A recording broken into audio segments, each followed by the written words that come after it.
Hey, how you doing? Getting some stuff fixed up. Just making sure everything's good. Everything looks good. All right. Well, as you can probably see from what I'm calling this one, I I'm curious because I feel like I know the answer to this, but I don't know. I don't know a lot of the science behind it. I know some of the stuff behind it. Well, hello there. Hello there. I think people should eat meat. Well, that is very interesting because should eat what they want to eat. I'm about right there with you, if I'm being perfectly honest with you. Which, why wouldn't I be? But we're going to talk about it a little bit because it's definitely been something. Hello. Let's see. I'm about 80% vegetarian, and I think most people who tout themselves as hardcore carnivores are probably the same. Our intestines aren't short enough for hardcore to be hardcore carnivores. So here's the thing, and I understand that argument. I do. Um, there's a lot more than just, but can meat be an important part of the human diet? Of course. Okay. Yeah. We're not hardcore carnivores. We're not. We are opportunistic omnivores. And that is a very important point in the whole thing. Carnivores, even carnivores, eat plant material. Like, there's very few animals on this earth that are considered carnivores that don't eat a single bit of meat. There are almost no animals that would be considered herbivores that only eat, plant material. I mean, deer and horses are great examples. They supplement their diet as much as possible with meat. Deer are one of those animals that, as more and more comes out, we're finding that deer eat a lot more meat in their diet than we ever expected. And they're one of the biggest raiders of bird nests, which is kind of crazy when you think about it, because you just never would think that. But anytime they come across a baby bird, they just slurp that thing up. It happens a lot. So I just want to kind of dive into what the science or the studies, like National Institute of Health is a good one. I want to see what they have to say about it. Because from my understanding and everything I've read up on it, we evolved to eat meat, not fully. We're opportunistic, we're omnivores, but it's a big part of our diet. I eat sushi, I eat pepperoni pizza, but it's not a huge part of my diet. I mostly eat blueberries and pizza stuff. Yeah, I mean, don't get me wrong. I eat plenty of plant material as well. I eat plenty of plant material. Unfortunately, I eat plenty of too many things. So I am not like against eating plant material. That's the one thing is like you don't really see many carnivore or people who propose like a carnivore diet. You do get it now and then, and for some people it supposedly works. From my understanding, people who only eat plant material, like vegans, I look at it this way. If you were thrown out into the environment with none of our current amenities, no way. This is making me hungry. I'm going to buy a burger. I don't blame you.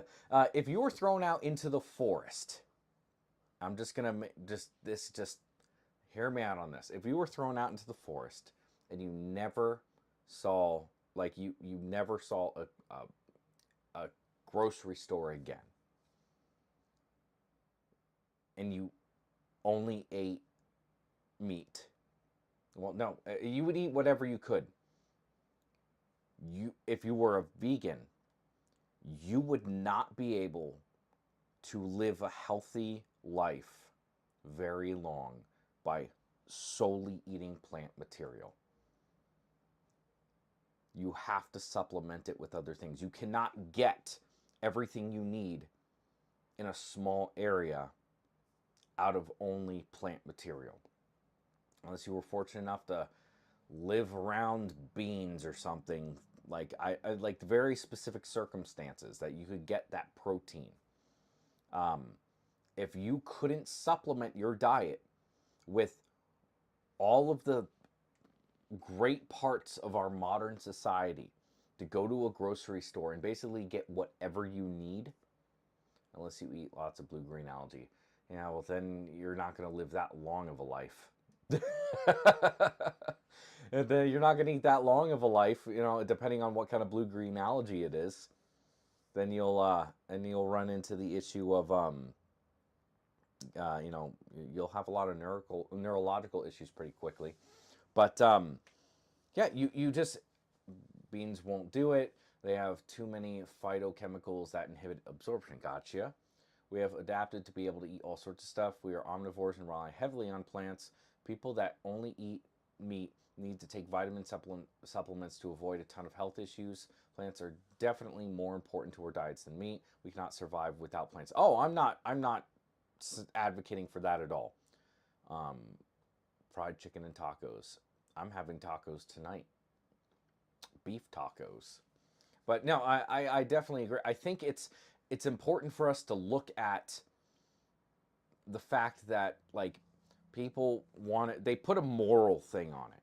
And that's the biggest problem. Breathe air and see how long it lasts. Yeah, pretty much. It's just one of the, you have to have more. Like, we live in a society that has given us ample opportunity to be able to live however we want. And that's the only reason that we even have these things come up. That's the only reason, is because we're not trying to survive and only find things to eat. We have so much to do. I shouldn't even say so much to do. We have things are so good that people find things to complain about. And it's I know that people are going to be a little bit, on edge about that statement, things being good, because we look at the world around us and be like, well, all these terrible things are happening. If you look back in human history, things are pretty good right now. The past was always the worst. Patrick, let's keep the discussion productive. I do like bacon and eggs, though. Can't argue with a diet that's worked for thousands of years. Yeah, exactly. We're just trying to find new things to do and put moral arguments on it. All right. Let's read this. This is a study that came out in 2023, not too long ago. I'm a vegetarian by proxy. Cows eat grass. I eat. God, you can make that argument, I guess, but I don't think that's going to work out too well for you. Aspects of human anatomy, digestion, and metabolism diverge from other primates, indicating evolutionary reliance on and compatibility with substantial meat intake. Implications of a disconnect from evolutionary dietary patterns may contribute to today's burden of disease, increasing the risk for both nutrient deficiencies and chronic disease. Wait, implications of a disconnect. So, just reading that first line right there, what that tells me, I mean, we haven't even read into it, but the first little bullet point is that the way that the human anatomy differs from other primates, and we've diverged from them, and indicates an evolutionary reliance on and compatibility with substantial meat intake. And disconnecting from that can cause problems. There's always exceptions to the rule. The chance of you finding somebody that does not take any supplements but is a vegan, good luck. Good luck.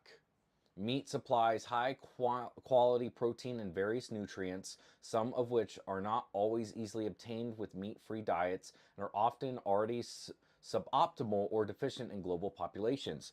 Removal of meat comes with implications for a broad spectrum of nutrients that need to be accounted for, whereas compensatory dietary strategies must factor in physiological and practical constraints. Although meat makes up a small part, about 10% of global food mass and energy, it delivers most of the global vitamin B12 intake and plays a substantial role in the supply of other B vitamins, retinol, uh, long chain omega 3 fatty acids, several minerals of bioavailable forms such as iron and zinc, and a variety of bioactive compounds with healthy improving potential, taurine, creatine, and carnosine. Reading that takes me by surprise a little bit. Although meat makes up a small part, only about 10% of the 10% or more roughly of the global food mass and energy. So more food, more meat production only takes up 10% of the global food mass and energy. I want to look into that. I'm a vegetarian that loves dairy. I eat about 3 to 4 eggs every morning. I'm not dead yet. I also eat salmon and supplement with nutrition yeast. You supplement. You supplement. You supplement. That's awesome. I'm not saying there's anything wrong with that, but you're also getting a lot of these other, like I said, vegan. So vegetarians will eat some animal products.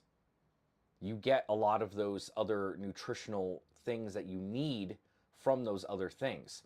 I think what most vegans hate is how animals are treated in factory farms, and many of them are okay with substantial methods of killing animals. Of course, they are not extremists that don't see reason. I, the problem, I think, I don't disagree with you, but the problem is that usually vegans tend to do it because of a moral perspective. I haven't bought meat from the store in 3 years. I only hunt the meat I eat. I really don't like the cruel treatment of animals for commercial farms. I agree with you 100%. Um, the um, the factory farming is pretty disgusting. I agree with you there. I would rather hunt all my own meat as well, um, but unfortunately, it's difficult to do that. Um, at least in my circumstance. But I agree with you wholeheartedly. Something needs to be, just because something needs to be done to fix something like the US healthcare system, something needs to be done about it. There's something wrong there. That does not mean you just throw the baby out with the bathwater and say this other place does it better, because there's a lot of other problems with those other ways as well. You know, meat represents 10% of our diet. I think it's like, although meat makes up a small part, 10% of global food mass and energy. Okay, gotcha. Yes, I better than Arby's. I got the meat. Hey, Dennis. I'm not vegan, but I learned about nutritional yeast from them. It's not a pill, it's a yeast. I understand that. No, wait, nutritional? Or is it nutritional? Did you say it in a different way? Nutrition yeast. Okay, nutritional. Gotcha, gotcha, gotcha. Do you guys know about the raw primal diet? Um, I know that it's the only way to be primal and to it's the only way to be primal and to live the primal life our ancestors did by eating raw cow testicles and drinking the blood straight out of the cow. I do know that. Um,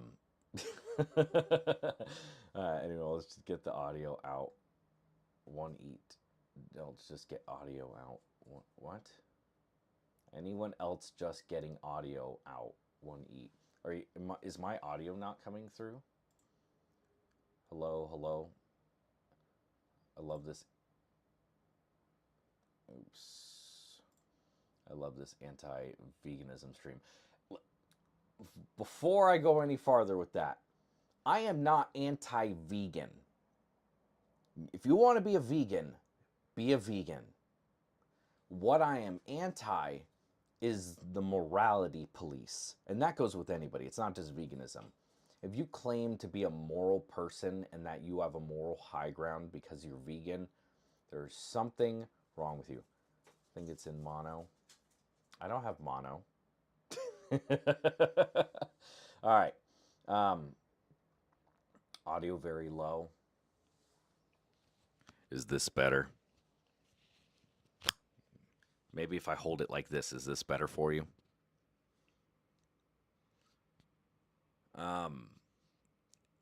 I wish there was some other method to protest the mistreatment of animals, but I feel I have no choice because I'm broke. I don't disagree with you. I don't want to go to Walmart and get my meat, but that's the only place where I can shop and feel somewhat like I'm not spending the entirety of my paycheck on food, unfortunately. Okay, yes, this is better. Okay, I just need to keep it up here.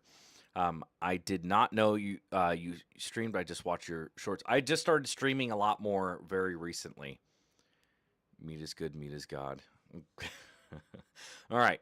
As a food matrix, meat is more than the sum of its individual nutrients. Moreover, within the diet matrix, it can serve as a keystone food in food-based dietary interventions to improve nutritional status, especially in regions that rely heavily on cereal staples.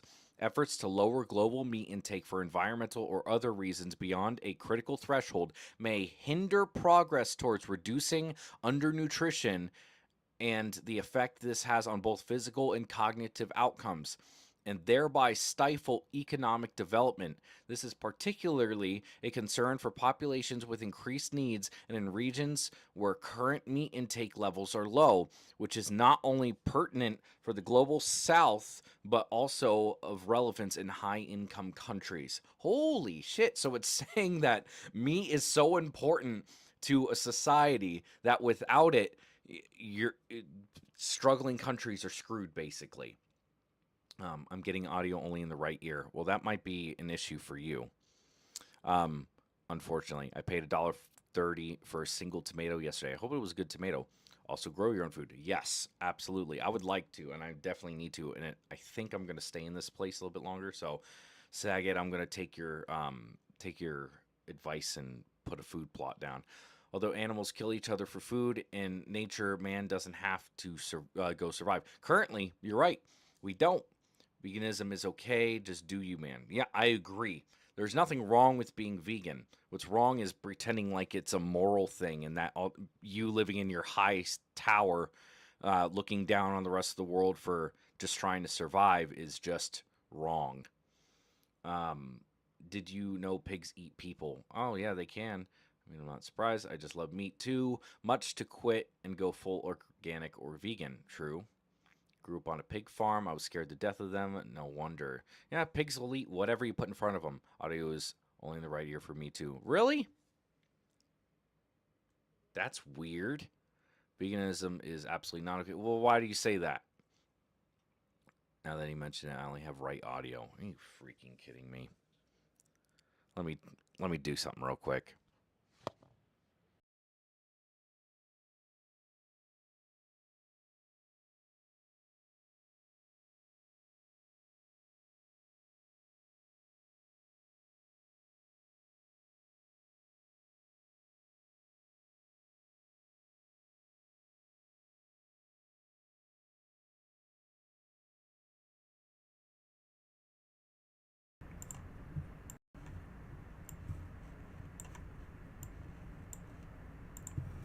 Okay, is that better? I just switched to more of a broad mic than anything. So hopefully that works for you. There we go. Okay, is that better for you? I want to make sure you guys are getting what you came for. Okay.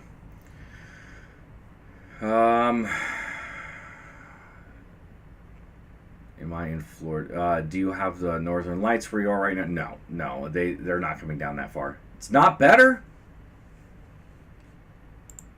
What in the world? Hello?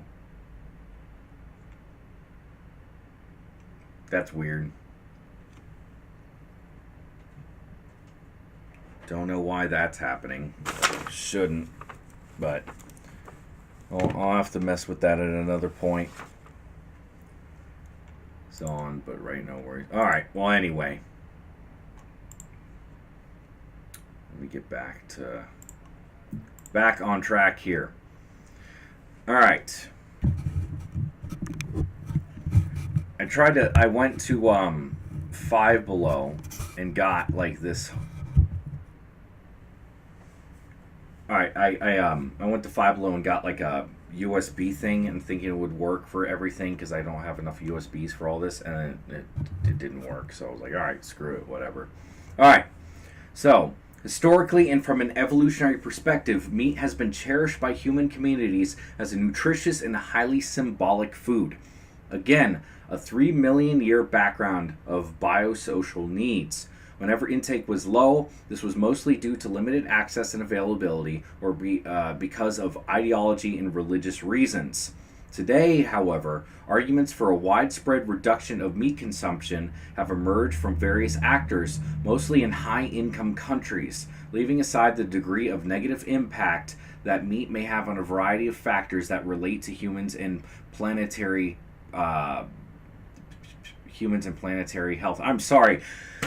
Honk, honk, honk. How you doing, Untitled Goose? I am sorry I got distracted by the yellow on the screen, and thank you very much. It is so nice to see you. Goose hype, guys. Put bread in the comments. Let's see some bread.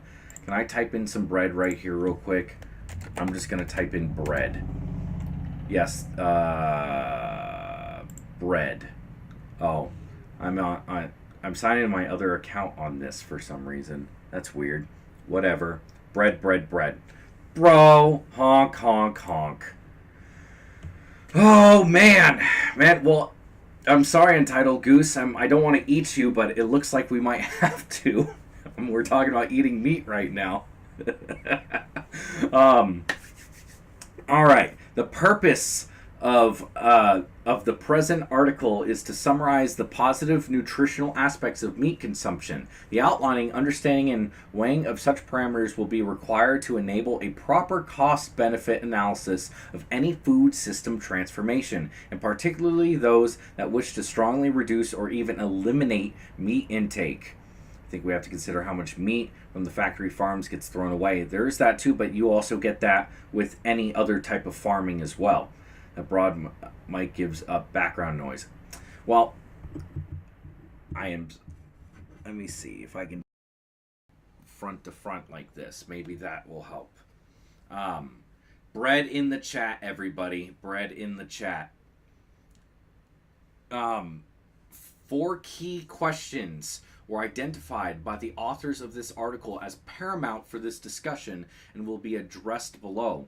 First, to what degree can meat be considered a part of the species-adapted diet of humans, and therefore as an appropriate food for a physiological and nutritional perspective? Second, what are the key nutrients that meat provides and can potentially become challenging to obtain from other sources in meat-free diets? Third, what is the current contribution of meat to the global supply of such nutrients, and how does that differ regionally? Finally, what would be the implications of a substantial reduction in meat consumption on human nutrition and well-being at large, especially for populations with increased needs and in a region where intake is already worryingly low? Quack, quack, quack, quack, honk, whatever. Thank you again. Thank you very much. Bread in the chats, everybody. Remember that predators eat the stomachs and guts too, so eat your veggies. Exactly. Oh, bread in the chat.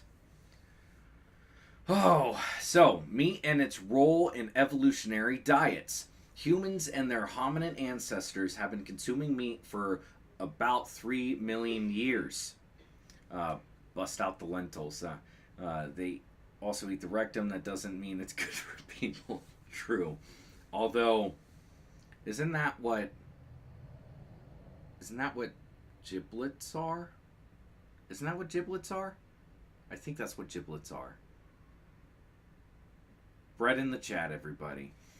Humans and their hominin I gotta know that real quick. What are giblets?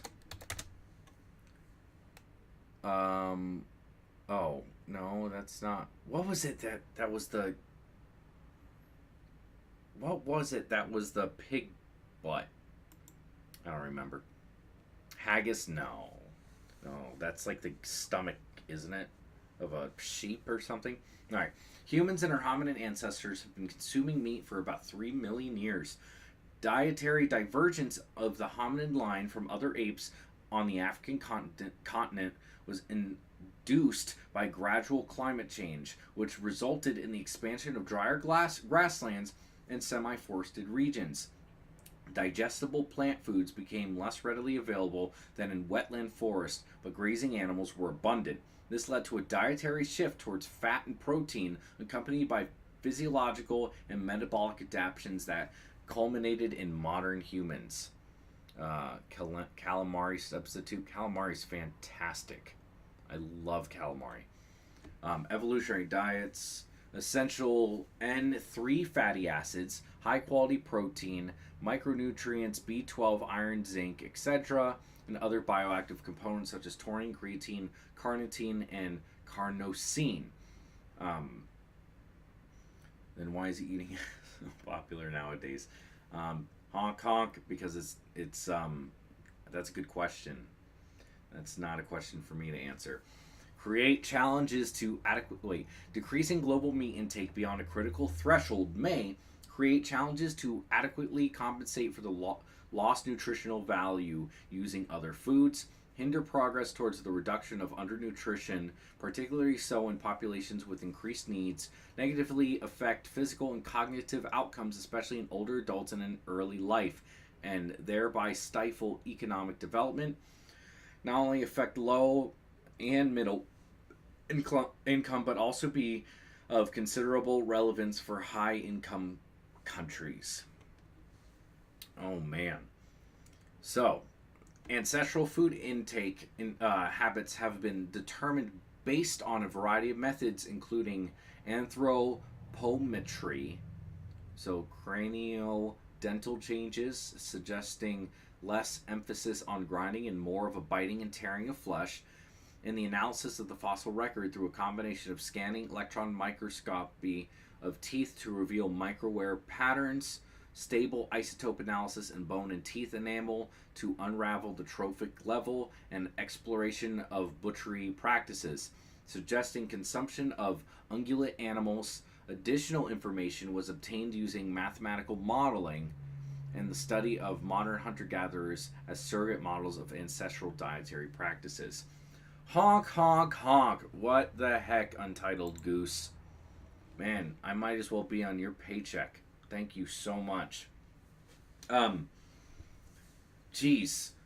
Anyone who is here right now, I have a link to the Discord down below if you would like to have a conversation, be on here and talk as well. And, have a conversation about this. If you have any thoughts or anything like that, go there and we can have a conversation and, put you on and everything. So, whatever you would like to do, the Discord's awesome. So, appreciate that. Due to a process of encephalization, humans have a larger brain size than would be expected for their body size. Bread in the chat, everybody. To sustain an expansively large brain, energetic compensation was required during hominin evolution. When examining individual organs, the brain mass surplus and its energy requirements is closely balanced by the reduction in size and energy requirements of gastrointestinal tract. So this goes back to what you were talking about, whoever was talking about earlier with the shortening of the intestines. Thank you so much, Goose. Tim, our ancestors that passed to the Oregon Trail disease and other similar ate, looking at us now like we have a death wish. Oh man, Untitled Goose, you are a legend. Yes, you are. Bread in the chat, everybody. Bread in the chat. Honk, honk. Oh man, I gotta get like a goose call. That's what I gotta do. Whenever entitled goose is in the chat, you deserve a honk. Two, speaking lies and hypocrisy, having their own conscience seared with a hot iron. Three, forbidden to marry and commanding to abstain from foods which God created to be received with thanksgiving by those who believe and know the truth. Drone videos. What are you talking about? I'm trying to understand where you're trying to come from, because you just put a passage that it says meat is it says meat in most versions. For what? What says meat in most versions? Abstain from foods which God created to be received. God wants humans to eat meat. Oh, okay. I mean, listen, and I'll say this, I am a religious person. I am not I don't, when it comes, you should be able to believe whatever you want to believe, and that's fine. If you feel like your morality or the way you think about in this situation is because God says you should or shouldn't, I'm not interested in that. I understand it's biblical, and that's fine. And if that's the reason why you think it's okay, that's awesome. I'm trying to look a little bit beyond that and how the human body like reacts to all of this, and that's what's important to me. So like I am not putting down your beliefs and whatever your beliefs are, but it would be the same as somebody coming from me from a Jew or a Muslim coming at me and being like, well, you shouldn't eat pork because of this, and I don't abide by that, me personally. I'm trying to look at it from other perspectives, but I understand what you're saying, and if that's how you feel about it, that's how you feel about it. I'm not going to diss you for that, but I'm not going to get my thoughts on this from what the Bible says. So we'll go from there. The one thing I miss about meat and Campbell's chicken noodle soup. Yes, that is true. Oh, thinking of childhood. Let's see. So basically, it's saying the gastrointestinal tract shrunk mostly because you didn't need as much energy to digest your food, because it takes a lot more to digest plant material than meat material. Eat meat? Yes, end of story. What's next? Exactly. He says take care of his creatures as our responsibility. Also, days they made for us to eat animals, be nice and responsible. Another win for... Hey, you know what? If that's... if that... I don't disagree with you, but at the same time, there's other reasons why I want to be nice to animals. Anyway. This is not surprising, considering the gut is the only organ that can sufficiently vary in size to offset the metabolic cost of a larger brain. This process required a shift from a diet high in bulky plants to low digestibility, requiring voluminous fermentation chambers such as a rumen or sesame, or an extensive colon. Oh my god. To a higher quality diet where foods are more energy dense and require less digestive processing. So, that's what it's basically saying right here, is that our digestive tracts are shorter. Wait, is there really any way to live without meat, without supplements? I'm sure there is, but the problem is that in order for that to happen, you have to have everything right there, easy access, because you need all of this nutrition in your diet. You need these vitamins, you need certain minerals, you need all of these things in order for your body to work properly. And if you live in an area that don't eat worms though. Okay, some people do, but it's just one of those things where you have to put so much time and energy to get that food and those extra things, and if you don't live in the right place, it would be impossible for you to do so. And as Saget has said, there are some foods like blue-green algae which might have all those things in it, but how many people actually have access to that? How many people back in the day, back when everyone was hunter gatherers, how many of those people had access to swordfish steaks, Patrick? How many did? Not many of them, if any at all. Um, you can get parasites from more than just meat, though. You can get parasites from a lot of things. Um, in temperate grass and woodland environments, this equates to an animal-derived protein-rich and protein-rich and fat-rich diet. Based on their digestive system, humans are classified as omnivores, falling between their frugivorous anthropoid relatives, chimpanzees, and true carnivores. With the simple stomach, relatively elongated small intestine, and reduced cecum and colon, the human gut is suggestive of reliance on a high quality diet in which meats was predominant. The intestinal length to body length ratio of humans 5:1 is like dogs 6:1, and remarkably different from grazing animals such as cattle being 12:1. Another measure of digestive system structures is the gastrointestinal surface area to body surface area ratio, with humans 0.8 to 1, once again being similar to carnivores, dogs being 0.6 to 1, then grazing animals, cattle being 3 to 1. So, geez, the gastrointestinal surface area alone is just drastically different.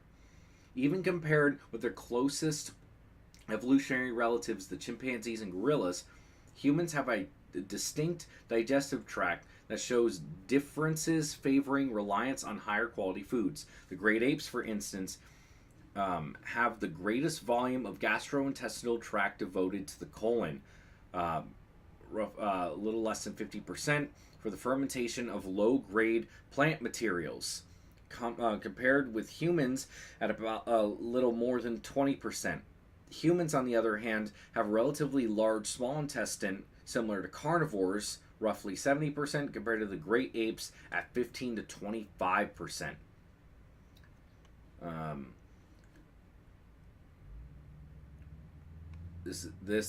My meals are chaotic to get nutrients, but I've learned how to balance my meals. I get a meat. You got a meat stick commercial? Nice. Cleanse and watch your. Oh, okay. I would say the last answer to this question is answered by your teeth. Kind of obvious what people should eat. Well, we're going to go into that, I think, in a little bit. This is just like the basics of what meat and its role in evolutionary diets. Adding to the Adding to the above mentioned anatomical and physiological observations, optimal foraging theory further explains the primordial role of meat in evolutionary diets. Survival depends on an adequate daily energy balance, which is a function of the energy content of food consumed minus the energy spent in obtaining those foods. Despite an abundance of edible, micronutrient rich plants in most geographic locations, the energy contents of food available was highly weighted towards animal food rich in protein and fat. Examining the dietary patterns of recent hunter gatherers in terms of energy procurement gives an understanding of dietary practices of our evolving hominin and early human ancestors. In various hunter-gatherer societies, the principal food providing the bulk of the energy were found to be of animal origin. Using 20th century data from South American hunter-gatherers, the energy return rates from peccary and antelope were high, whereas small animals such as squirrels, snakes, and birds still brought in around 5,000 something calories an hour. The return rates from roots, fruits, and seeds, however, had a lower range of 500 through 6,000 calories. I'm assuming that's per hour, kcalories per hour. Even in societies that ranged over plain and jungle environments. Having greater access to edible wetland plants compared to open rangelands, heavy reliance on food animals was common. Analysis of the energy procurement of 200 geographically diverse hunter-gatherer societies show a median energy reliance on animal-sourced food of around 60%. So, going through the hunter-gatherers, it's showing that, like, going through the hunter-gatherers, it's showing that they still rely, even if they lived in heavy plant-rich areas, they still relied a great portion of their calorie intake on animals. A disconnect from evolution. Wait, let's see. Energy and nutrients. Animal meat has a lot of vital nutrients that we need to survive. Exactly. Exactly. A disconnect from evolutionary dietary patterns may contribute to today's burden of disease, at least in some age groups. This argument is likely to be more consequential during childhood, based on the intensified nutrient requirements for growth and brain development in the early phases of life. Animal source foods such as meat are the best source of nutrient rich foods for children aged 6 to 23 months. The finding, supported by the World Health Organization, leading to compelling benefits of cognitive functions, drawing on studies from 95 cultural groups, animal sourced foods, and meat from ungulates, particularly, so from like cows and stuff like that, were the most frequently mentioned food groups in child dietary patterns from an evolutionary perspective. Studies examining the health implications for children and youth in the transition from gather, hunter, fisher diets to agricultural subsistence reveal nutritional deficiencies, infection, and metabolic perturbations associated with reduced meat consumption and dietary diversity. So they're saying that it's very important for young people to eat meat or animal protein, and diverging from that has shown like all these health issues that have popped up. A lot of them started or after we got away from that and started eating more plant and material and stuff. Probably bread. Essential nutrients in meat. Let's see. Micronutrients. Long chain omega-3, other bioactive molecules. Contributions of meat to global nutrient supply. Okay, let's see this.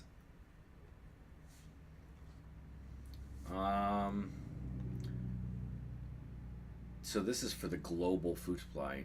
Salt meat, only way to get it for some areas back in the day. Exactly. This is very true. The salt is very important. I mean, in certain quantities, but it is very important. Again, anyone who's new here, if you want to have a conversation about this, if you don't agree or you just want to talk about something you might know about this, the Discord link is in the description below. And if you want to come on here and actually have a conversation, we can.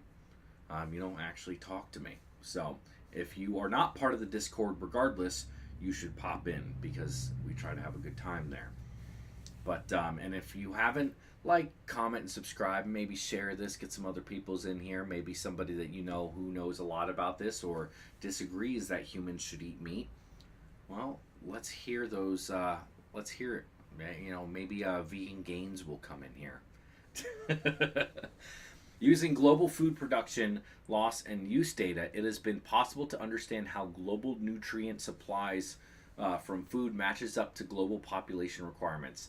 The Delta model has shown that meat contributed the majority of the global vitamin B12 supply, as well as a quarter of the vitamin A, and high proportions of other B vitamins and several minerals.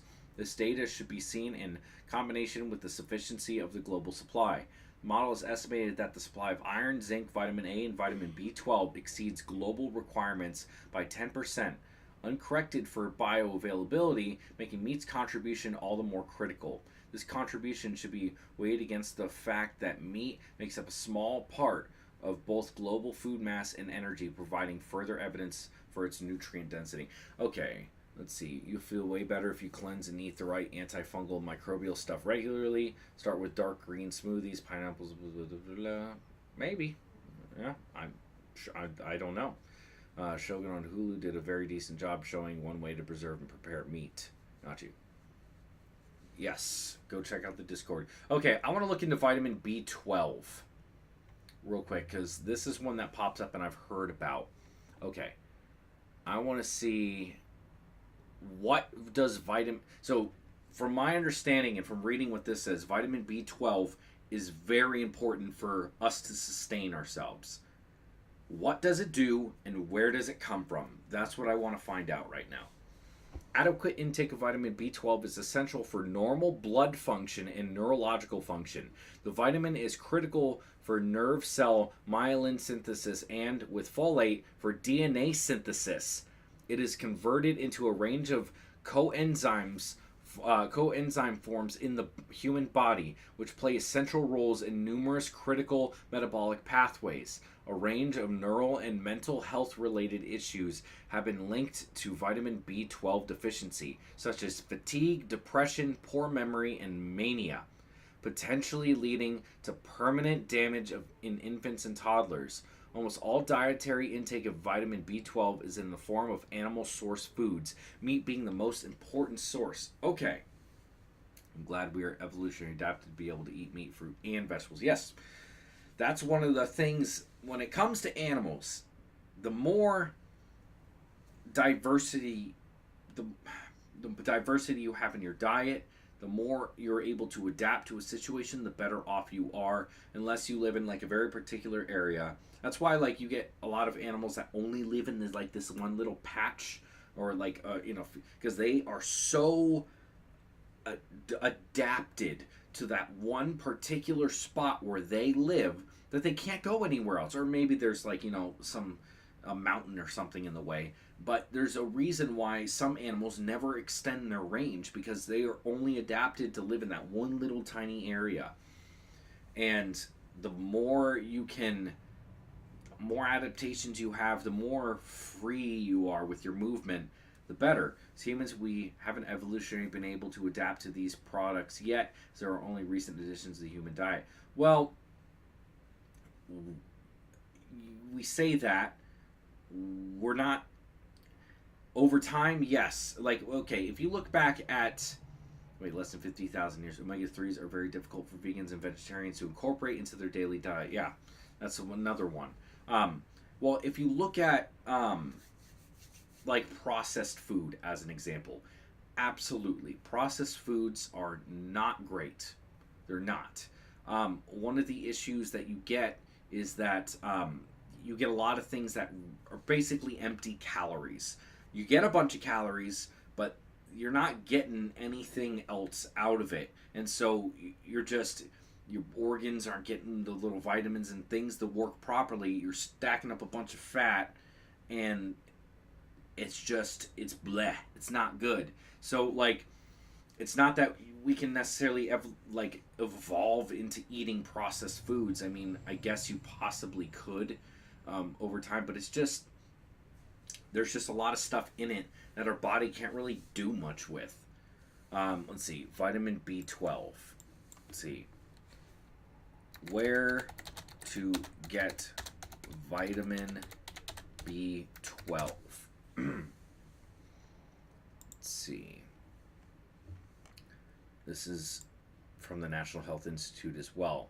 So, is present in foods of animal origin, including fish, meat, poultry, eggs, and dairy products. Plant foods do not naturally contain vitamin B12. However, fortified breakfast cereals and fortified nutritional yeast. Oh! The one in chat earlier, I don't remember her name, was saying that she eats nutritional yeast. Are readily available sources of vitamin B12 that have high bioavailability. The average vitamin B12 level in breast milk of women and vitamin B12 intakes from RDA is,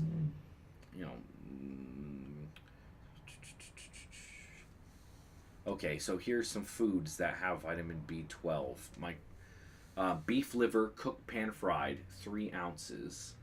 Clams without the shells. Oysters, Eastern wild cooked. Nutritional yeast fortified from several brands. Check the labels.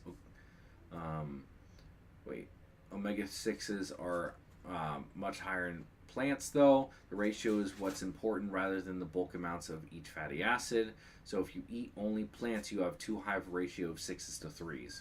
Gotcha. You save the planet. I'd say don't eat anything that comes from the water. That's not necessarily true. We just have to. That's not necessarily true. There just has to be, like, it depends on where you are. In the United States, for the most part, we have a pretty good conservation, like, conservation efforts are going on to protect fish in the United States. Around the world, it's not so much. The rest of the world doesn't really care, unfortunately. For health and diet, I'd say eliminate wheat products from your diet. I am definitely trying. It's hard to eliminate bread. Bread is good, but I don't disagree with you. The more meat you eat, the healthier and stronger every human will be. Well, you know, everything in moderation, which obviously I have troubles with. If you're looking to make positive changes for yourself and planet, do those two things. Save the oceans and lakes. If it's done from a conservation point of view, you're fine. And I think that we are doing a lot better with that, to be quite honest. We essentially, by all different theories, evolved because of tall grasses. Thank the wheat for your aching back. Bit of an oversimplification, Patrick, but I agree with the sentiment. I mean, yeah, I don't disagree, but there's just ways around it. My wife is a nutritionist for over 20 years. I am a NASM personal trainer. Most people aren't eating enough meat. Nice. Well, I definitely need to eat more meat. Well, I eat meat with like every meal. I don't eat cereal. Every once in a while I'll have some bread, but for the most part, I've eaten a lot of rice, beans, shrimp, and pork chops recently. The third rule that pollutes, but overfishing has been a Western problem as well as a foreign one. True. Drug food clogs your veins. Clean meat is fine. Yeah. And fat is not necessarily bad for you. That's been put into the air. So fat is not that bad for you. Like, fat on an animal, like a cut of meat, is not bad for you. Certain types of fats that are in foods, like I believe it's polysaturated fats. There's another type of transaturated or something like that. That those are the issues, because it they're charged a certain way. I'd have to look into it, but fat itself isn't bad for you. You need fat. Fat is very important. It's just, what kind of fat is it? Fat for meat is super good for you. Yes. Yep, in good proportions, exactly. But fat for you is, not only is it good for you, but it's the best tasting part of the meat. You cannot tell me any different. If I get a nice fat steak that has the edges that have a thing of fat this big, my wife doesn't like the fat. She cuts it off and gives it to me. I will eat the fat. It's so good. You have to burn off all the wheat carbs to then be able to start burning any sugar and fat in your body system. Nice. Saturated fats provide vitamin D. Everyone is deficient. Some people are deficient in vitamin D, not everybody. Fat Fiction is a great documentary. I gotta look into it. Hey, Ocho, how you doing? Ocho has been here since the beginning, guys. Ocho has, he was one of the first ones to, comment anything on my channel, way back when I was only doing herping stuff. So, shout out to Ocho. Skin, ligaments, and tissues thrive with meat fat. Nice. Hey, Holly, how are you? Arnold also said the shot and that's true. I wouldn't take everything Arnold Schwarzenegger says as gospel. Arnold built his body on a carnivore diet. Ooh, somebody with an anime profile picture is a carnivore. I've seen it all. But anyway, all right. So where to get vitamin B12 from vegan diet? Somebody's gonna come up with it. So why is there a picture of a man there? You get it from this guy. Ooh. Okay, so this is from the Vegan Society. Let's see what the vegans say is the best way. Because if anyone's going to know where to get these vitamins, to be able to say, see, here, you can get it from here. The vegans will. Vitamin D is only from saturated fat. I'm pretty sure there's another way to get vitamin D, you know. What every vegan should know about vitamin B12. Below is an open letter containing detailed information on B12 from the health professionals and organizations listed at the end. If you simply want to know, blah, blah, blah, okay, recommendations. Very low B12 intakes can cause anemia and nervous system damage. The only reliable vegan source of B12 are foods fortified with B12, including some plant milk, some soy products, and some breakfast cereals. And B12 supplements such as our very own Veg 1. Oh, gotcha. Hey, thanks, Ocho. Thanks for stopping by. Vitamin D comes from the sun. Skin contact with the sun. Jose. So my other half lied to me. 80% vegan sounds great. A solid 20% of your calories from meat is a lot of meat. Yeah. That's, I mean, yeah, that sounds like a lot. Without saturated fat, you can't use vitamin D. Ooh. Gotcha. I didn't know that. All right. To get the full benefit of vegan diet, vegans should do one of the following: eat fortified foods 2 to 3 times a week, or 2 to 3 times a day to get at least 3 micrograms of B12, or take one B12 supplement daily, providing at least 10 micrograms, or take a weekly supplement providing at least 2,000 milligrams. Okay. So, this sounds like an ad. Goes, hey, we got a supplement, the Veg 1, that has all the B12 you need. And we got 2 different ways to take it. If relying on fortified foods, check the labels carefully to make sure you are getting enough B12. For example, if a fortified plant milk contains 1 microgram of B12 per serving, then consuming 3 servings a day will provide adequate vitamin B12. Plant milk. I don't like the way that all of this is put oftentimes, because as much as I understand why people go vegan, I understand it. I don't agree with it. I think the reasons aren't that, and like if you want to, just because you don't want to eat animals, sure.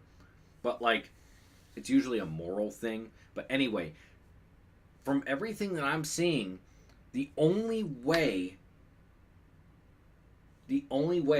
to get B12 is through animal stuff, except for a very few different ways, like you can do it otherwise, but you have to take supplements. If you're vegan, it's like this Vegan Society is literally saying, if you're vegan, you have to take supplements or eat food with B12 infused in it.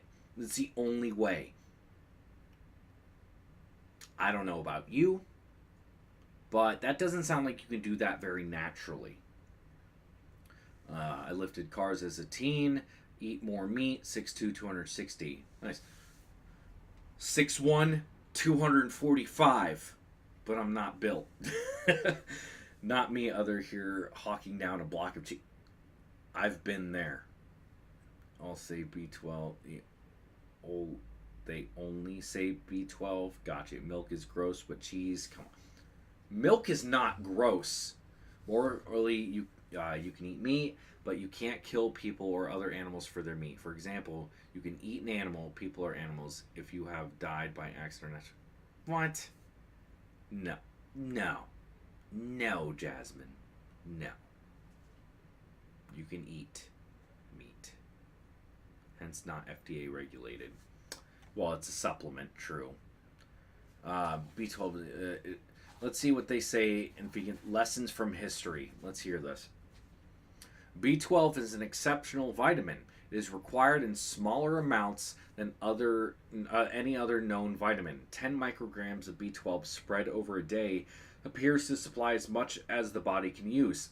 In the absence of any apparent dietary supply, deficiency symptoms usually take 5 years or more to develop in adults.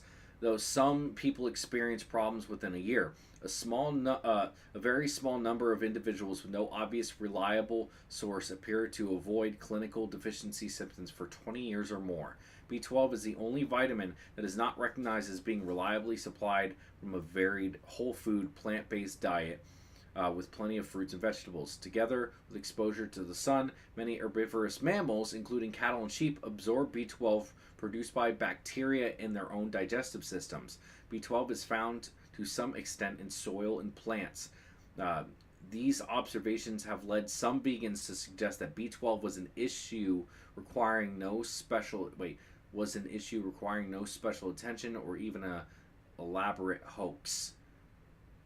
Others have proposed specific foods, including spirulina, nori, tempeh, and barley grass, as suitable non-animal sources of B12. Such claims have not stood the test of time.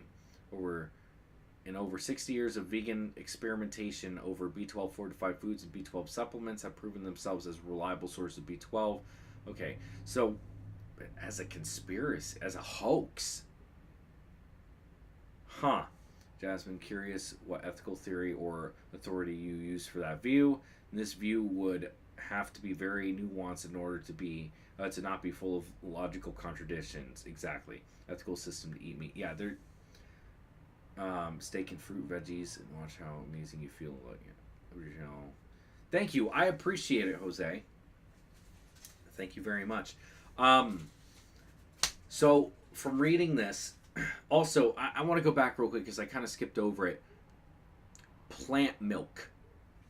Milk is a very particular thing. Plants do not make milk. Mammals produce milk to feed young. That is what milk is. You might call something milk, but it is not. You just use it. You just say that it's milk in order to pacify it, and so people go, oh, there's plant-based, so I don't have to drink the animal milk. It's not milk. It's not. It's something that might taste a little bit like milk. It might look like milk, kinda, but it's not milk. There's no substitute for real milk. Sorry, I know some people can't drink milk. That's fine. I'm not saying that. But to call almond milk or any other plant milk is bull. Milk created the greatest conquerors in history. I love milk. I am fortunate enough that I am not lactose intolerant. I'm very fortunate in that regard. Not everybody is as fortunate as me in that. After your insulin, you're not supposed to drink milk. But that's the thing. Evolutionarily speaking, people started to just deal with the issues with lactose intolerance because they after a certain amount of time, your body stopped producing. I forgot what the actual chemical was. Is it lactate? Anyway, your body stops producing the enzymes that break down lactose. Well, some people just said, screw it, I'm going to keep on doing it because cheese and all this other stuff tastes really good and it holds very well. And we live in areas where we need to make stuff that holds better. And so they just kept on dealing with the farts and the stomach cramps and stuff because they got cheese and curds and whey and all this stuff. Well, eventually over time, some people kept those enzymes. And then that gets passed down through the generations. And then a fraction of the population can eat or consume dairy products well into adulthood because their body just continually makes that enzyme that normally only babies would make in order to digest lactose. And certain portions of the population today have that gene. It is a gene, it is a genetic thing. It is quite literally an adaptation. It is an evolutionary adaptation in certain humans to be able to consume animal products. Yeah, exactly. Not dying of starvation is way better than farting a lot. So that was the whole point. And today, depending on if those genes got passed down to you or not, a lot of people, most people can't digest lactose still, but plenty of people can. I'm fortunate enough to be one of those that can. Some people lose it over time. I hope I don't. But yeah, genetic adaptation. It's literally an evolutionary adaptation. That's literally what it is. Now, people take that in a weird way. That does not mean that if you have an evolutionary adaptation that lets you do one thing, that you're better than the person who doesn't. That's not what that means. It just means that, like, there's more than just that. There's plenty of things. The amount of melanin you have in your skin, what color eyes you have, what kind of hair you have. It just depends on where your genetics come from. And that is the awesomeness of this whole thing. Like, we look at you can put it in this perspective. We look at dogs and the way that we breed them to take certain things that we want, and so they can do certain things. Like, that's where all the breeds come from. Some are good at hunting rats, some are good at herding sheep. That is a version of evolution. That's domestication. All domestication is forced adaptation. Like, it wouldn't help them in the wild, but we force them to do it to benefit us, and we keep them alive, basically. If a lot of animals went back into the wild, like dogs, they revert back to a form that is more beneficial. Like, dingoes are a great example. There are also wild dogs in the Carolinas that they're called the American dingo. It's literally the same thing. They like start to look like that rusty reddish brown color. They get a little small, and like that's feral hogs are another example. They revert back to the form in their genes that was more beneficial to surviving in the wild. Natural selection versus human selection, exactly. But it's all the same concept. It's just one of them is directed, the other one is just survival.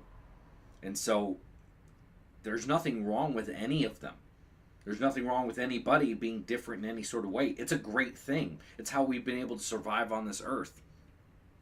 But anyway, I'll get off my little post. But to finish that off, vegans can only get their proper vitamins.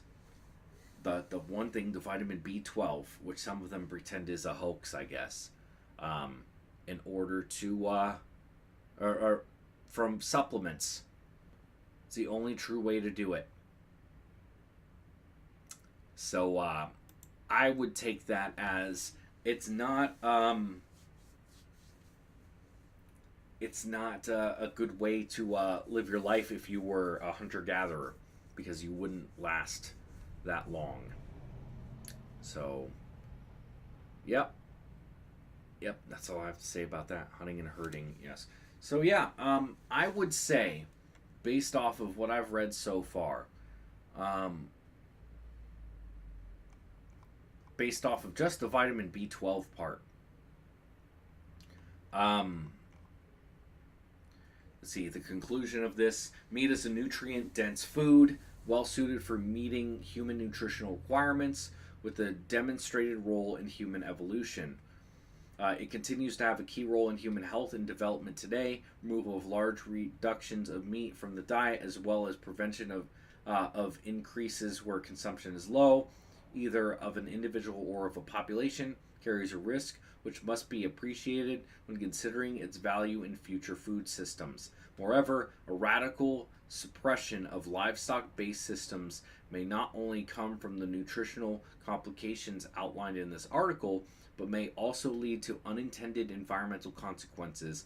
As discussed elsewhere in this issue, meat's nutritional benefits should not be disregarded when addressing its role in the risk of chronic diseases or when performing environmental assessments. Indeed, the dietary role of meat goes far beyond the provisions of food, mass, energy, or even protein.